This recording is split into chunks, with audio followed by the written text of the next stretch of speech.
Hi, I'm Kelly, and I'm gonna be making my green goddess sandwich. This is my go-to recipe when I want something quick, delicious, and packed with flavor. I'm starting with the spread. My spin on the traditional green goddess dressing stars tangy Greek yogurt. I'm gonna add a punch of store-bought pesto. Next up, I have my greens. I'm using peppery arugula, squeeze of fresh lemon juice, a little bit of extra virgin olive oil, and some salt and pepper for seasoning. Now I'm gonna move on to my cucumbers. I'm gonna rely on a trusty vegetable peeler to get nice thin slices that lay perfectly on our bread. It's time to assemble my sandwich. Anytime I'm making a sandwich that's this simple, I like to use the best, freshest ingredients to make sure we have maximum flavor.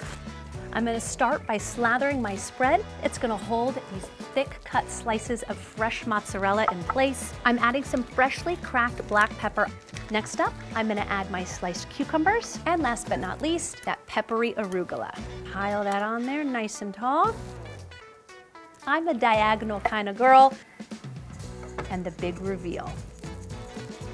Look at all of these layers. I've got the creamy mozzarella, the peppery arugula, that tangy Greek yogurt pesto spread, all sandwiched together with whole grain bread. This recipe is delicious, colorful, and comes together in minutes.